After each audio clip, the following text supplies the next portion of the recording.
नमस्कार। Study for सरकारी नौकरी यूट्यूब चैनल पर आपका स्वागत है। आज के वीडियो में आप गुरुत्वाकर्षण से संबंधित सभी बातों को जानेंगे। यह टॉपिक बहुत ही उपयोगी साबित होगा आपके लिए अगर आप कॉम्पिटिटिव एग्जाम में बिहार दरोगा, बिहार पुलिस, बीपीएससी प्री और टीआरई टीचर वाला एग्ज़ाम, बीएसएससी ये सब एग्ज़ाम देने वाले हैं तो आपके लिए उपयोगी साबित होगा। मैं इसलिए बोल रहा हूँ कि यह एनसीईआरटी, लुसेंट और घटना चक्र ये 3 बुक का समायोजन है और बहुत सारे बुक का अध्ययन करते हुए मैं वीडियो बनाता हूं और तीनों बुक का समायोजन या कलेक्शन वाला वीडियो या कंटेंट आप देखना चाहते हैं तो मेरा चैनल आपके लिए उपयोगी होगा। तो आइए अब जानते हैं सीधा कि गुरुत्वाकर्षण होता क्या है। तो दो वस्तु, गुरुत्वाकर्षण के लिए 2 वस्तु का होना अनिवार्य है। 2 वस्तु का होना अनिवार्य है, एक वस्तु ए, एक वस्तु बी। यहाँ देखिए ए वस्तु थोड़ा सा बड़ा है, बी वस्तु थोड़ा सा छोटा है। तो ए वस्तु जो है बी वस्तु को अपनी ओर अट्रैक्ट करेगा, ए वस्तु अपनी ओर अट्रैक्ट करेगा बी वस्तु को। जो छोटा होता है वो अट्रैक्ट नहीं कर पाता है। अब एक उदाहरण आप यहाँ पर देखिए, सबसे नीचे यहाँ देखिए, ये 3 बच्चे इधर भी हैं, 3 बच्चे इधर भी हैं। ये रस्सी को का खिंचाई कर रहे हैं। तो आपको क्या लगता है किधर जो है झुका हुआ प्रदर्शित होगा, यानी जिधर ज़्यादा बल लगेगा। यहाँ तो आप देख रहे हैं कि बल जो है दोनों तरफ, यानी किधर भी किसी साइड भी झुका हुआ नहीं है। लेकिन अगर ये बच्चे 2 ही रहते और इधर 3 बच्चे रहते तो ये अपनी ओर इस रस्सी को खींच लाते। वर्तमान में 3 इधर ही है और दोनों का बल जो है वो समान बल लग रहा है। जो ज़्यादा बल लगा देंगे वो अपने ओर खींच लेंगे। उसी प्रकार से यहाँ पर आप देख रहे होंगे, एक उदाहरण यहाँ दिया। एक देखिए, ये मान लीजिए पृथ्वी है, एक वस्तु और मान लीजिए ये कोई और वस्तु है, मान लीजिए गेंद है। ये पृथ्वी है और ये गेंद है। तो पृथ्वी से, यानी आप सतह से, पृथ्वी पर से किसी वस्तु को ऊपर की ओर फेंकेंगे तो वो किधर आएगा, वो पृथ्वी के तरफ फिर आगे आएगा, यानी पृथ्वी के तरफ ही आ जाएगा। इसका क्या कारण है कि पृथ्वी जो है इस वस्तु पर आकर्षण बल लगाता है। अब देखिए, इसी पर जो है ये गुरुत्वाकर्षण का जो एक कंसेप्ट है वो न्यूटन के द्वारा दिया गया था। ये देखिए, यहाँ पेड़ के नीचे बैठे हुए हैं, पेड़ से फल गिरा और फल गिरकर नीचे ही आया।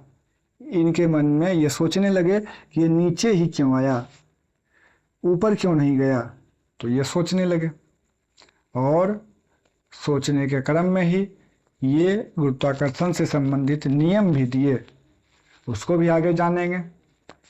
तो देखिए, आविष्कार करना है तो आपको सोचना पड़ेगा कि विज्ञान में हमेशा विज्ञान लॉजिक से चलता है। तो हर चीज़ में लॉजिक है। तो आपने देखा गुरुत्वाकर्षण के लिए 2 वस्तु का होना अनिवार्य है। अगर उनमें से एक वस्तु भारी है, एक वस्तु बड़ा है तो वो अपने ओर अट्रैक्ट करता है और वही अट्रैक्शन यानी आकर्षण बल को गुरुत्वाकर्षण बल कहते हैं। वही आकर्षण बल को गुरुत्वाकर्षण बल बोलते हैं। अगर उसी 2 वस्तु में से एक पृथ्वी हो और दूसरा कोई और वस्तु हो तो वहाँ गुरुत्वीय आकर्षण बल बोलते हैं। गुरुत्वीय बल यानी पृथ्वी के द्वारा आकर्षण बल को गुरुत्वीय बल बोलते हैं। तो अब इसी में से हम देखेंगे न्यूटन का लॉ और उसके बाद फिर कैपिटल जी, लिफ्ट, उपग्रह, केपलर का नियम, प्लान वेग, ये सब जो है आप टॉपिक देख रहे हैं। इस वीडियो में यही सब देखने को मिलेगा। इससे पहले मैं आपको आगे बताऊं, ये भी बता दूं कि बहुत ही मज़ेदार टॉपिक और भी बहुत सारे मेरे चैनल पर आ चुके हैं, आप उसको देखिएगा। इस वीडियो के डिस्क्रिप्शन में और कमेंट बॉक्स में आपको एक टेलीग्राम का लिंक मिलेगा, वहाँ भी जुड़ जाइएगा और कुछ वीडियो का लिंक भी मिलेगा तो आप देख लीजिएगा। अब आइए, न्यूटन का जो बताए थे आपको कि न्यूटन पेड़ के नीचे बैठे हुए थे, एक फल यानी सेब का फल नीचे गिरा, सेब का फल नीचे गिरा। नीचे गिरा तो न्यूटन को क्या लगा, न्यूटन सोचने लगे ये नीचे ही क्यों गिरा, ऊपर क्यों नहीं गया। तो सोचते हुए ये बाद में इस निष्कर्ष पर आए और ये बोले कि कोई भी दो वस्तु, दोनों वस्तु अपने ओर एक दूसरे को आकर्षित करना चाहता है, उनमें से जो भारी और बड़ा वस्तु होता है वो अट्रैक्ट करता है। अब देखिए न्यूटन का जो नियम है, ब्रह्मांड में प्रत्येक दो पिंड एक दूसरे को आकर्षित करते हैं। बल दोनों पिंडों के द्रव्यमानों के गुणनफल के समानुपाती होते हैं। देखिए बल क्या होते हैं, दोनों पिंडों के द्रव्यमानों के गुणनफल m1 m2। दो गो पिंड बताए ना, दो गो पिंड होना जरूरी है। तो एक पिंड m1 एगो पिंड m2, इसके बीच जो दूरी है मान लीजिए r मान लीजिए। अब गुरुत्वाकर्षण बल क्या होगा, F बराबर एक g कॉन्स्ट, ये होता है यूनिवर्सल कांस्टेंट, इसका मान कभी भी परिवर्तन नहीं होता है। 6.67 इंटू 10 पावर समथिंग होता है, आगे बता देंगे। और g m1 m2 बटे r स्क्वायर, यही होता है फोर्स ऑफ अट्रैक्शन का नियम, यानी product of mass m1 and m2 by distance का स्क्वायर। देखिए यही लिखा हुआ है, एक बार आप अच्छे से इसको फिर से देखिए। ब्रह्मांड में प्रत्येक दो पिंड एक दूसरे को आकर्षित करते हैं। बल दोनों पिंडों के द्रव्यमानों के गुणनफल के समानुपाती हैं और बल केंद्रों के बीच दूरी के वर्ग के व्युत्क्रमानुपाती यानी इन्वर्सली प्रोपोर्शनल है। यानी इस तरह से F बराबर m1 m2 और F बराबर 1/, ऐसे इस तरह से r स्क्वायर। अगर ये दोनों का आप मिलाइएगा तो एक कांस्टेंट आपको लाना पड़ेगा g, यूनिवर्सल कांस्टेंट इसको बोलते हैं, m1 m2 बटे r स्क्वायर। यानी r जो है वो इन्वर्सली प्रोपोर्शनल है फोर्स ऑफ अट्रैक्शन के, और m1 m2 ये क्या है, डायरेक्टली प्रोपोर्शनल है फोर्स ऑफ अट्रैक्शन के। अगर इनमें से कोई एक ज़्यादा बढ़ेगा तो ई भी बढ़ेगा, अगर ये बढ़ेगा r स्क्वायर तो ये कम होगा, इन्वर्सली है चूँकि, इधर वाली ये डायरेक्टली है इसलिए ये बढ़ेगा दोनों में से तो ये भी बढ़ेगा। लेकिन ये नीचे वाले r जो हैं, डिस्टेंस अगर बढ़ता है तो फोर्स ऑफ अट्रैक्शन क्या होगा, कम होगा, ऑटोमेटिक है। ऐसे भी आप समझ सकते हैं कि अगर दो वस्तु है, दूरी बढ़ा दीजिएगा, दूरी आप मान लीजिए दूरी यहाँ कर दीजिए तो इतना दूरी बढ़ गया यानी r बढ़ गया, तो r बढ़ गया तो फोर्स ऑफ अट्रैक्शन क्या होगा, वो कम हो जाएगा, इसके बीच कम हो जाएगा, यानी इसके बीच कम हो जाएगा। m बढ़ा दीजिएगा तब क्या होगा, m जब बढ़ा दीजिएगा, m1 पहले ये था, अब m1 इतना बड़ा कर दीजिएगा तब फोर्स ऑफ अट्रैक्शन बढ़ जाएगा, यही समझना था। अब एक है g और g, सबसे जरूरी अंतर इसमें क्या होता है, g होता है ये कभी भी परिवर्तन नहीं होगा, यानी कैपिटल G जो होता है ये कभी भी परिवर्तन नहीं होता, यानी कांस्टेंट होता है। कहीं भी किसी भी कोने में ले जाइए ब्रह्मांड के, ये g में कोई परिवर्तन नहीं होगा, चाहे चंद्रमा पे ले जाइए, चाहे ध्रुव पर ले जाइए, ये कैपिटल G में परिवर्तन नहीं होगा। लेकिन स्मॉल g इसमें परिवर्तन होगा, इसका अप्रोक्स मान 9.8 मीटर पर सेकेंड स्क्वायर होता है। कहीं पर जाइएगा तो 10 भी हो सकता है, कहीं से कम भी हो सकता है, तो ये परिवर्तित होते रहता है। हेनरी कैवेंडिश ने 1798 में प्रयोग द्वारा जी का मान निर्धारित किया गया था। ये जो कैपिटल जी का मान है 6.67 इंटू 10⁻11 न्यूटन मीटर स्क्वायर पर केजी स्क्वायर, ये जो है किसके द्वारा मान प्रयोग के द्वारा निकाला गया था, हेनरी कैवेंडिश के द्वारा। तो ये बात आपको समझना चाहिए और याद भी करना चाहिए क्योंकि पीछा पूछा हुआ है। ये दोनों का अंतर भी पूछता है, निम्नलिखित में से किसका मान परिवर्तित हो सकता है, तो परिवर्तन तो इसी का ना होगा, स्मॉल जी का। इसका मान अभी बताएंगे आगे कि इसका मान ध्रुव पर क्या होता है, विषुवत रेखा पर क्या होता है, केंद्र पर क्या होता है, घूर्णन गति बढ़ने पर क्या होता है पृथ्वी का। तो इस तरह से ऊपर या नीचे जाने पर क्या होता है, पृथ्वी के ऊपर या नीचे जाने पर क्या होता है जी का मान, सब बताएंगे आपको। और इसका प्रभाव लिफ्ट पर भी पड़ता है। एक T बराबर 2π√L/g होता है। ये फॉर्मूला आगे हम देखेंगे, इसको अभी नहीं बताएंगे लेकिन बता दिया आपको। अब g ये क्या है, यूनिवर्सल कांस्टेंट है, पृथ्वी के घूमने से g का नहीं बदलती, यही ना बताया। g स्थान के अनुसार बदल सकता है, यानी स्मॉल g जो है वो छोटी g ये बदल सकता है, यानी ये बदल सकता है। ऊंचाई बढ़ेगा, गहराई बढ़ेगा या घूर्णन का प्रभाव भी इस पर पड़ेगा। ऊंचाई बढ़ने से g का मान, ऊंचाई पर जाइएगा तो g का मान घटेगा, गहराई में जाइएगा तो g का मान घटेगा। घूर्णन का भी विषुवत रेखा पर फिर अलग प्रभाव पड़ता है, ध्रुव पर फिर अलग प्रभाव पड़ता है, सबको देखते हैं आगे। गुरुत्वीय और गुरुत्वीय त्वरण, ये तो त्वरण हो गया, गुरुत्व के कारण उत्पन्न त्वरण को क्या बोलेंगे, गुरुत्वीय त्वरण। अब गुरुत्वीय त्वरण किसी ग्रह या पिंड द्वारा वस्तुओं को अपनी ओर आकर्षित करने वाला प्रभाव क्या बोलते हैं, उसको क्या बोलते हैं, गुरुत्व बोलते हैं। क्या बोलते हैं, किसी ग्रह या पिंड द्वारा वस्तुओं को अपनी ओर आकर्षित करने वाला प्रभाव गुरुत्व कहलाता है। जैसे पृथ्वी अपनी ओर कोई वस्तु को अट्रैक्ट करता है, इसको क्या बोलते हैं, गुरुत्व। अब गुरुत्वीय त्वरण, इसके द्वारा उत्पन्न त्वरण यानी गुरुत्व के द्वारा उत्पन्न त्वरण जो है उसको क्या बोलते हैं, गुरुत्वीय त्वरण। इसका मान जो है g बराबर 9.8 इंटू 9.8 मीटर पर सेकेंड स्क्वायर होता है। ये एक तरह से त्वरण ही है, a बराबर g।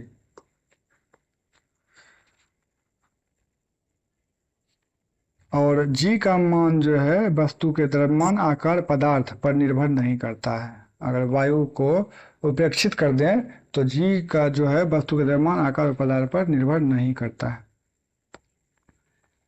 आगे आइए, g, m, r और g का संबंध क्या होता है, यानी कैपिटल G, m, r मतलब ये डिस्टेंस और स्मॉल g का संबंध क्या होता है। इसका संबंध होता है g बराबर Gm/r²। ये कैसे होगा, होता है ना, f बराबर, देखिए f बराबर होता है m a, एक f बराबर अभी बताए थे Gm1m2/r², ये ना बताए थे। अब m एक जगह यहाँ g रख सकते हैं और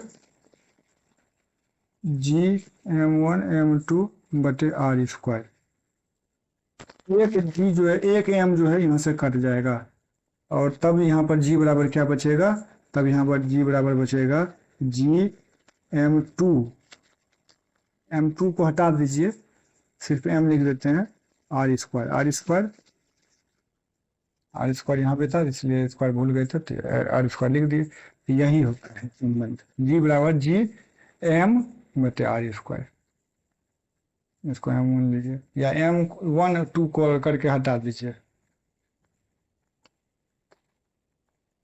अब पृथ्वी पर g का परिवर्तन, g का मान जो परिवर्तन होता है ऊपर जाने पर, नीचे जाने पर, केंद्र पर, ध्रुव पर, विषुवत रेखा पर क्या होता है। देखिए पृथ्वी, g जो है पृथ्वी के केंद्र पे वो शून्य होता है, क्योंकि यहाँ बताए थे ना अभी, जो फॉर्मूला अभी जो बताए थे g बराबर Gm/r², देखिए यही इस्तेमाल होगा, g यही इस्तेमाल होगा।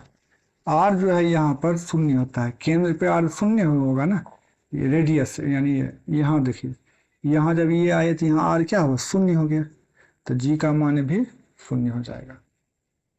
इसलिए अब ऊपर जाने पर g का मान घटेगा, ऊपर जाने का, अगर पृथ्वी से ऊपर जाइएगा, जैसे ऊपर गए आप, तब क्या हुआ, तो ऊपर गए तब भी g का मान घटता है, नीचे जाने पर भी g का मान घटता है, नीचे जाने पर भी g का मान घटता है। केंद्र पर g का मान 0 हो जाता है, केंद्र पर g का मान 0 हो जाता है। वहीं ध्रुव यानी नॉर्थ पोल होता है ना, साउथ पोल, नॉर्थ पोल और साउथ पोल, दोनों ध्रुव पर g अधिकतम होता है, दोनों ध्रुव पर g क्या होता है, मैक्सिमम। और वहीं विषुवत रेखा पर g का मान क्या होगा, न्यूनतम। विषुवत रेखा पर, कहीं भी विषुवत रेखा पर g का मान न्यूनतम होता है, ये ध्यान रखिएगा। अब एक है घूर्णन गति, पृथ्वी का घूर्णन गति बढ़ने पर घटने पर क्या होता है। अब एक यहाँ पर लिखा हुआ है, केंद्र तक जाते जाते गुरुत्वीय त्वरण शून्य हो जाता है। आइए अब जानते हैं पृथ्वी के घूर्णन का जी पर क्या प्रभाव पड़ता है।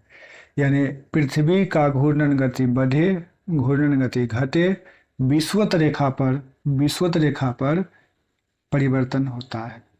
अगर घूर्णन गति घटे, घूर्णन गति बढ़े, ध्रुव पर, यानी दो ध्रुव होता है, उत्तरी ध्रुव और दक्षिणी ध्रुव, यहाँ पर कोई परिवर्तन नहीं होता है। लेकिन विषुवत रेखा पर घूर्णन गति बढ़ने पर जी घट जाएगा। अगर घूर्णन गति पृथ्वी का बढ़ता है तो जी घट जाएगा, और घूर्णन गति घटता है तो विषुवत रेखा पर, यानी विषुवत रेखा पर जी का मान बढ़ेगा। यानी घटे तब जी का मान बढ़ेगा, बढ़े तब जी का मान घटेगा। क्या? घूर्णन बढ़े, घूर्णन गति घटे तब जी का मान बढ़ेगा, घूर्णन गति बढ़े तब जी का मान घटेगा। कहाँ पर? तो विषुवत रेखा पर। ये विषुवत रेखा का बात है। वहीं ध्रुव का, तो ध्रुव पर कोई परिवर्तन नहीं होगा, चाहे विषुवत रेखा, चाहे घूर्णन गति बढ़ जाए चाहे घट जाए, ध्रुव पर परिवर्तन नहीं होने वाला है। पृथ्वी घूमना बंद कर दे तो ध्रुवों को छोड़कर अन्य स्थानों पर प्रभावी जी बढ़ेगा। अगर घूर्णन गति बंद कर दे पृथ्वी तो ध्रुव को छोड़कर बाकी सभी स्थान पर जी का मान में यानी बढ़ोतरी होगा। अब ध्रुवों पर घूर्णन के कारण अपकेंद्रीय प्रभाव शून्य होता है, ये बात आपको हम बता दिए हैं। आगे आते हैं, अगर वही घूर्णन गति 17 गुना हो जाए तब घूर्णन गति 17 गुना हो जाने पर देखिए भारहीनता की स्थिति होती है। यानी भार जो है, यानी जी जो है वो शून्य हो जाता है, और चूंकि जी शून्य हो जाएगा तो डब्ल्यू भी, यानी भार भी शून्य हो जाएगा। अगर जी शून्य हो गया तो वेट भी शून्य हो जाता है। कहाँ पर? तो वो विषुवत रेखा पर। कहाँ पर? विषुवत रेखा पर। वहीं ध्रुवों पर घूर्णन के कारण जी में कोई परिवर्तन नहीं होता है। आपको बार बार बोल रहे हैं, ध्रुव पर कोई परिवर्तन नहीं होगा, चाहे घूर्णन गति बढ़े घटे 17 गुना हो जाए, लेकिन दिन का अवधि 84 मिनट का हो जाता है। दिन का अवधि 84 मिनट का हो जाता है, यानी वो 1.4 आवर का, अगर घूर्णन गति 17 गुना हो जाए तो। और ये स्मॉल जी का बात कर रहे हैं, कैपिटल जी यानी ये वाला जी जो है ये कहीं पर नहीं बदलता है, सिर्फ बदलता है तो कौन? स्मॉल जी, जिसका मान 9.8 होता है। कहाँ पर? पृथ्वी के सतह पर, पृथ्वी के सतह पर। वहीं पृथ्वी के नीचे आइएगा चाहे ऊपर जाइएगा, जी का मान घटेगा, और वहीं केंद्र पर आइएगा तो जी 0 हो जाता है। ध्रुव पर आइएगा तो जी मैक्सिमम होता है, मैक्सिमम होता है। वहीं विषुवत रेखा पर रहिएगा तो जी मिनिमम होगा, मिनिमम। ये ध्यान रखना है, यहाँ मैक्सिमम। ध्रुव है तो ध्रुव होता है। अब आगे आते हैं लिफ्ट में पिंड का भार। तो 4-5 केस है लिफ्ट में। लिफ्ट में या तो त्वरण के साथ ऊपर जाइएगा या नीचे आइएगा, या तो समान वेग रहेगा, समान वेग से ऊपर जाइएगा या नीचे आइएगा, यही ना होगा। या डोरी टूट जाए, डोरी टूट जाए, या एक और हो सकता है जैसे एसिलेशन, यानी त्वरण का मान जो जी के मान से बढ़ जाए, तब आप क्या कीजिएगा, अगर त्वरण जो जिस त्वरण से का यहाँ पे बात हो रहा है, अगर ये त्वरण बढ़ जाए किससे? गुरुत्वीय त्वरण से। यानी जी कौन होता है? पृथ्वी के द्वारा जो आकर्षण बल होता है उसी को ना जी बोलते हैं। तो अगर ए यानी त्वरण जी के मान से बढ़ जाए तब क्या होगा? आप छत में टकरा जाइएगा, आपका शीर्ष भाग जो है वो छत में टकरा जाता है। ये अलग के सही यहाँ पर नहीं लिखा हुआ था। बाकी लिफ्ट ऊपर त्वरण से जाए तब भार बढ़ा हुआ प्रतीत होगा। देखिए ए यानी पॉजिटिव है, जी प्लस है, तो ये भार बढ़ेगा ना, इससे पहले वाले से बढ़े। पहले क्या होता है? डब्ल्यू बराबर एम जी होता है। अब क्या हुआ? यहाँ जी प्लस ए, त्वरण भी जुड़ रहा है, लिफ्ट त्वरण के साथ ऊपर जा रहा है, यानी यहाँ पर एम जी प्लस ए, त्वरण बढ़ रहा है, तो इसलिए भार बढ़ा हुआ प्रतीत होगा। अब नीचे आएगा त्वरण, यानी मंदन हो रहा है, तो पहले एम जी था, अब क्या हो रहा है? एम जी माइनस ए, तो घटा हुआ प्रतीत होगा, घटा हुआ। वहीं समान वेग से जा रहा है, क्या हो रहा है? समान वेग से। तो समान वेग रहेगा, वेग जब समान रहेगा तो त्वरण होगा, त्वरण क्या होगा? यहाँ पर त्वरण 0 होगा। क्या होता है त्वरण का फॉर्मूला? क्या होता है? ए बराबर बी माइनस यू बटे टी, और उसका डिफिनेशन क्या होता है? वेग में परिवर्तन की दर को त्वरण बोलते हैं। तो त्वरण जब वेग समान रहेगा तो वेग में परिवर्तन हुआ ही नहीं, तो त्वरण वहाँ पर क्या होगा? 0 होगा। क्योंकि वेग में परिवर्तन होगा तभी तो उसको त्वरण बोलेंगे। उसका डिफिनेशन क्या है? वेग में परिवर्तन की दर को त्वरण बोलते हैं, ध्यान रखिएगा। तो यहाँ वेग परिवर्तित हुआ ही नहीं, समान वेग है, समान वेग से ऊपर जा रहा है, समान वेग से नीचे जा रहा है, तो ए यहाँ पर 0 होगा, इसलिए W/mg हो जाएगा, यानी कोई परिवर्तन नहीं होगा। अब डोरी टूट जाए तो मुक्त पतन यानी भारहीनता की महसूस होगा वहाँ पर। अगर लिफ्ट अचानक टूट जाए तो उसमें बैठे यात्री को या बैठने वाले व्यक्ति को भारहीनता जैसा महसूस होगा। तो ये सब अक्सर एग्जाम में पूछे जाते हैं। अब गैलीलियो का मुक्त पतन निष्कर्ष जो है, एक ये एक्टिविटी किए थे। ये क्या किए थे? अलग अलग द्रव्यमान की वस्तुएं समान हाइट से, यानी समान हाइट से नीचे की ओर गिराए।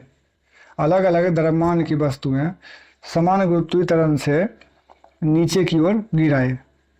और आप ये देख सकते हैं कि यहाँ पर समान ऊंचाई से निर्वात में छोड़ी गई वस्तुएं एक ही समय पर पृथ्वी तक पहुँचती है। जब आप यहाँ से एक ही हाइट से नीचे की ओर गिराइएगा कोई भी वस्तु को, तो वो क्या होता है? एक साथ ही नीचे गिरता है, अगर वायु प्रतिरोध को नगण्य मान लिया जाए।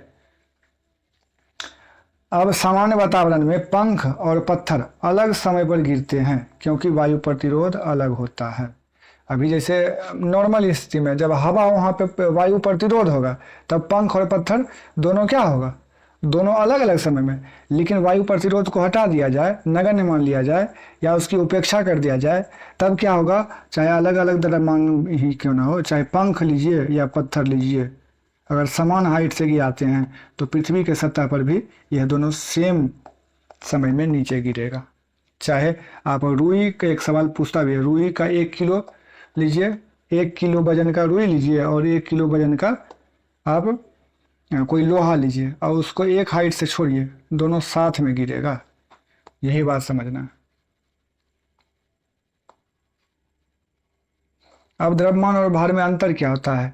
द्रव्यमान का ऐसा यूनिट kg होता है और इसका न्यूटन। चूंकि F बराबर ma होता है, यहाँ a जो है ना, a त्वरण होता है, लेकिन यहाँ g होता है, g एक जगह g होता है, उसी को वेट बोलते हैं। g कौन है? पृथ्वी के द्वारा जो है आकर्षण बल जो लगाया जाता है, यानी गुरुत्वीय त्वरण g वही होता है। तो W बराबर mg एक तरह से ही बल ही होता है, बल का ही जो फॉर्मूला है ना वही है, सिर्फ यहाँ g होता है जो पृथ्वी के द्वारा त्वरण होता है, उत्पन्न त्वरण, गुरुत्वीय त्वरण वही होता है। यहाँ पर गुरुत्व के कारण लगने वाला बल देखिए यहाँ पर लिखा भी है। पदार्थ की मात्रा स्थान बदलने पर सामान्यतः अपरिवर्तित, कहीं भी ले जाइए, अंतरिक्ष में, चंद्रमा पर, पृथ्वी पर, कहीं पर नहीं बदलेगा। ये स्थान बदलने पर बदल सकता है, बदलता ही है। जैसे जी का मान परिवर्तन होता है ना, विषुवत रेखा पर, ध्रुव पर, केंद्र पर, सब जगह बदलते रहता है। तो जी जब बदलेगा तो भार भी बदलेगा, और जी बढ़ेगा तो भार भी बढ़ेगा, जी घटेगा तो भार भी घटेगा, क्योंकि डायरेक्टली प्रोपोर्शनल है। अब अदिश राशि है, मास क्या है? द्रव्यमान अदिश राशि, और ये सदिश राशि है क्योंकि इसमें डायरेक्शन की भी जरूरत होती है।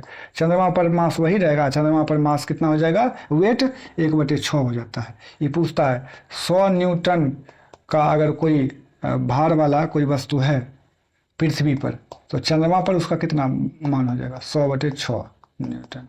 ये चंद्रमा पर गुरुत्वीय त्वरण और भार देखिए यही वाला मान। ये मून है GM, मतलब ग्रेविटी मून और ग्रेविटी अर्थ, यानी जी मून बराबर होता है GE/6, यानी 1/6। पृथ्वी का 1/6।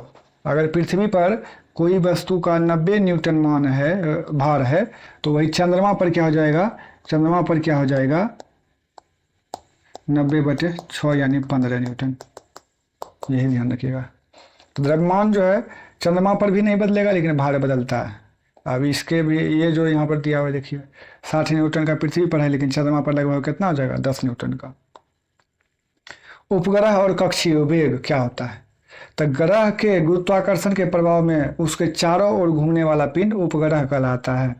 ग्रह के गुरुत्वाकर्षण के प्रभाव में, बोले ना, सभी ग्रह, सभी वस्तु अपने ओर एक आकर्षण बल लगाता है। तो ग्रह के कारण जो गुरुत्वाकर्षण प्रभाव है और उसी के कारण उसके चारों ओर घूमने वाला पिंड उपग्रह कहलाता है। जैसे पृथ्वी के चारों ओर चंद्रमा, पृथ्वी के चारों ओर चंद्रमा घूमती है। तो ये क्या हो गया, इसका उपग्रह हो गया। और पृथ्वी का मात्र एक उपग्रह है, वहीं मंगल का 2 उपग्रह है, मंगल का 2 है। शनि का सर्वाधिक है, पहले बृहस्पति का था, अब करंट में जो है शनि का हो गया है। तो एनसीईआरटी में भी आप बृहस्पति का ही देखिएगा, लेकिन सबका थोड़ा बहुत चेंजिंग होते है, खोज होते रहता है। अब प्राकृतिक उपग्रह चंद्रमा है पृथ्वी का प्राकृतिक उपग्रह।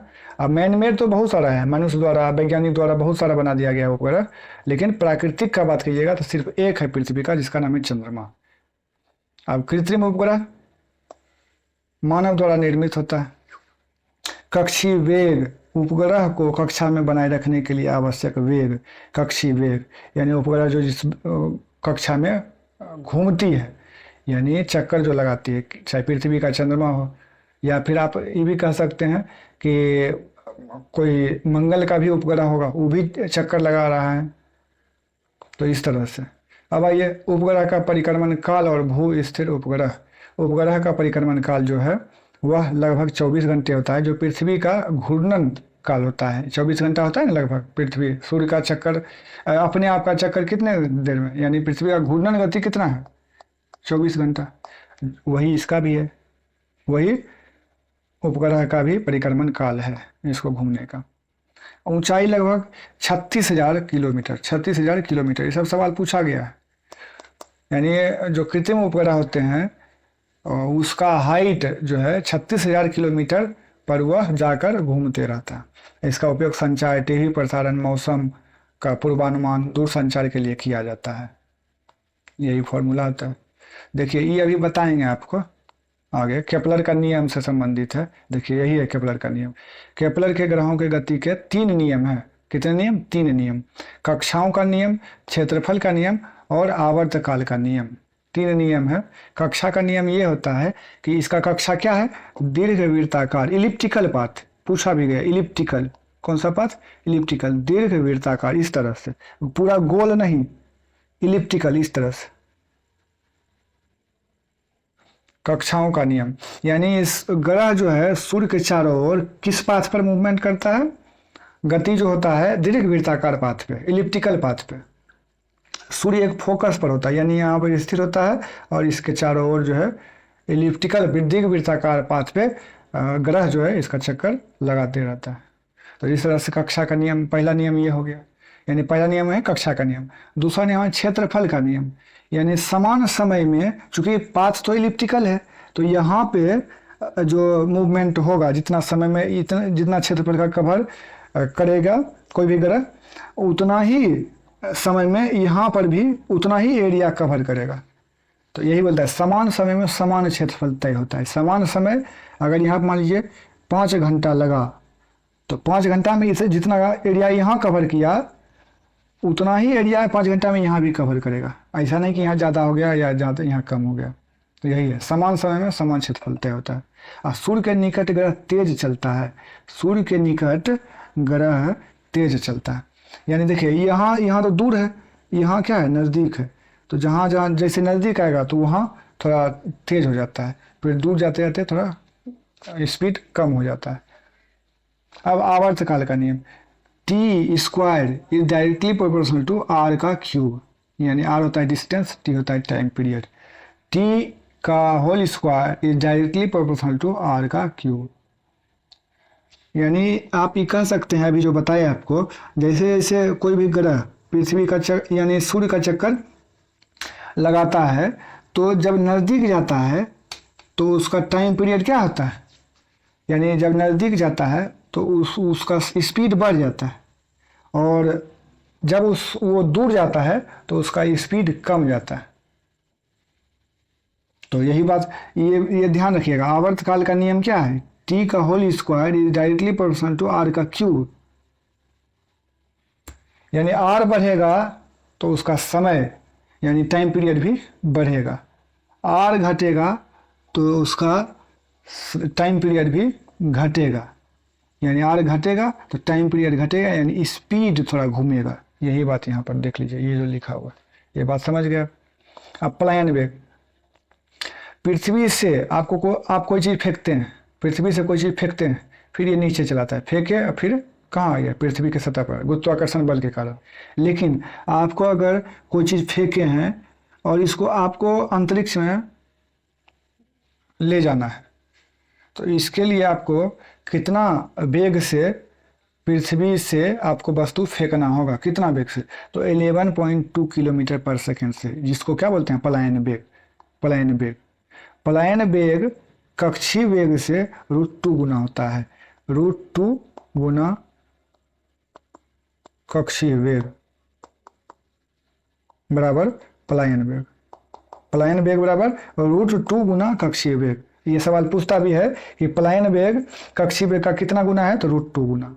ये सवाल पूछता भी है। अब पलायन वेग देखिए, कक्षीय वेग ये होता है, कक्षीय वेग क्या होता है? BE बराबर √2 GM/r, इस तरह से।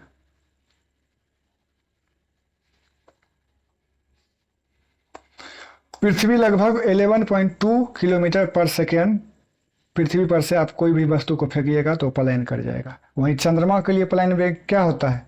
चंद्रमा के लिए पलायन वेग क्या होता है, वो आपको कमेंट बॉक्स में लिखना है। कमेंट बॉक्स में आप लिख दीजिएगा। अब रोजमर्रा के कुछ उदाहरण हैं, जैसे पेड़ से फल गिरना, एक गुरुत्व कारण वस्तु पृथ्वी की ओर आती है। पानी की बूंद गिरना, लिफ्ट ऊपर त्वरण से जाना, प्रतीत यानी कैसा प्रतीत होगा? भार बढ़ता हो, यानी उसका भार बढ़ जाता है। लिफ्ट की डोरी टूट जाना, मुक्त पतन होता है, यानी शून्य स्थिति। चंद्रमा पर चलना, कम जी के कारण भार लगभग 1/6 हो जाता है। और इसकी इसीलिए वहाँ पर पृथ्वी के जैसा वायुमंडल नहीं है। उपग्रह की परिक्रमा, गुरुत्वाकर्षण जो है कक्षीय गति बनाए रखने में मदद करता है, इसलिए उपग्रह परिक्रमा कर लेता है। अब ये देख लीजिए, परीक्षा से पहले 1 मिनट रिवीजन भी कर सकते हैं। तो ये फॉर्मूला क्या होता है गुरुत्वाकर्षण का? E बराबर G, एक M/r², M1 M2 ऐसे भी लिख सकते हैं /r²। और G जो है इसका मान GM/r²।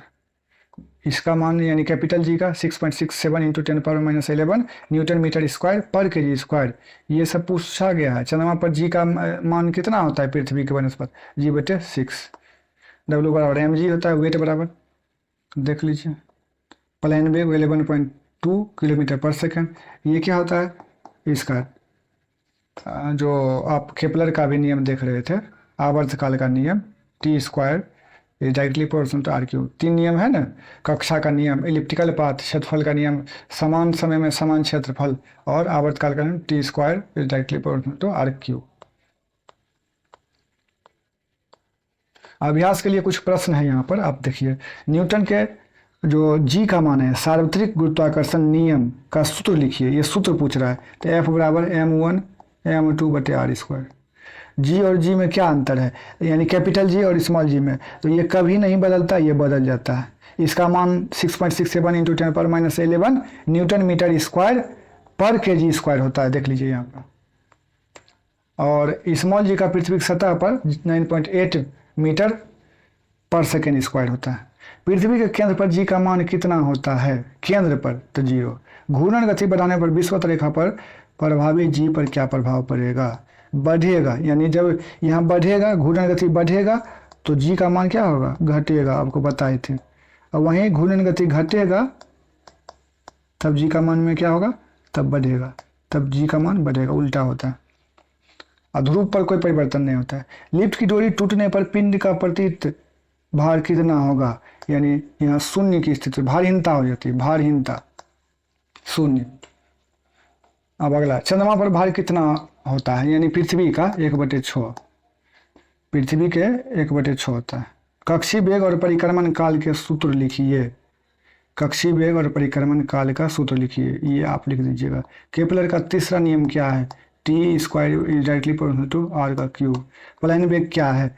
ये वो ऐसा वेग जब पृथ्वी पर कोई वस्तु फेंकते हैं तो वो पृथ्वी पर ना लौटे, पृथ्वी अंतरिक्ष की ओर चला जाए। पृथ्वी के लिए इसका मान 11.2 किलोमीटर पर सेकेंड। ऐसे द्रव्यमान और भार में 4 अंतर लिखिए। ये एक अदिश राशि है और यह सदिश राशि है।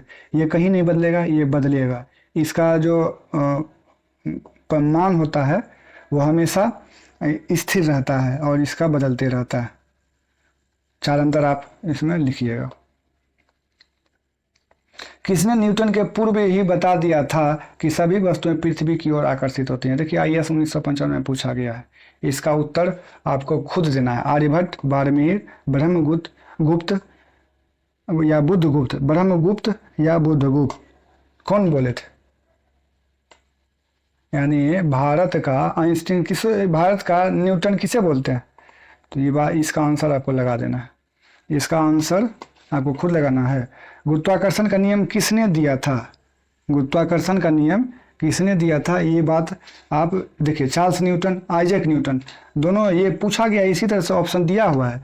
तो जब इस तरह से ऑप्शन दिया हुआ है तो इसको आप जो है लगाइए।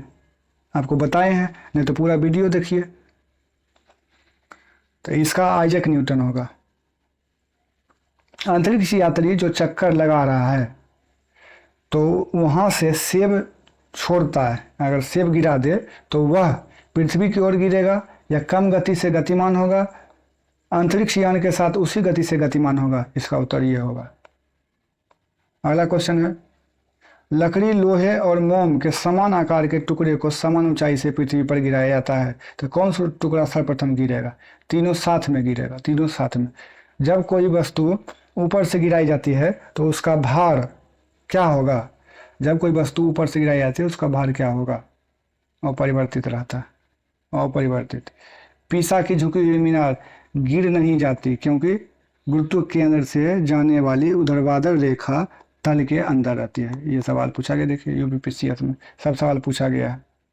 यदि पृथ्वी और सूर्य के दूरी जो है उसके स्थान पर दुगनी होती तो सूर्य द्वारा पृथ्वी पर गुरुत्वाकर्षण बल जो पड़ता है वह क्या होता? अब जितना है उसका 1/4 होता है ना, F बराबर m1 m2/r²। अगर दुगना हो जाता, दूरी दुगना हो जाता है, तो जब दूरी दुगना हो जाता तो 1/2 का होल स्क्वायर करते आप तो क्या होता है? 1/4। तो यानी 1/4 हो जाता ना, 1/4 हो जाता है, यानी 1/4। अब आप कुछ देख सकते हैं, इस तरह से फिगर भी है। बल लग रहा है ना, तो यहाँ पे दोनों तरफ से समान बल लग रहा है।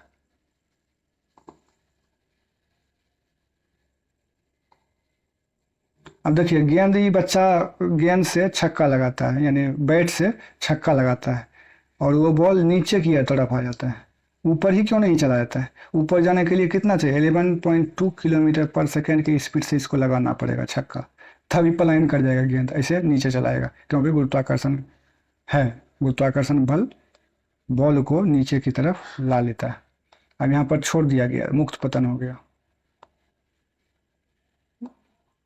तो इस तरीके से आपने देखा, अच्छे से देखा, एक ही वीडियो में सब कुछ आपको बता दिया गया। गुरुत्वाकर्षण से संबंधित क्वेश्चन भी प्रैक्टिस करा दिया गया। तो इस तरीके से आप देख सकते हैं और ये वीडियो आपके लिए बहुत ही लाभदायक है। देखिए, अपने दोस्तों को दिखाइए, शेयर कर दीजिए।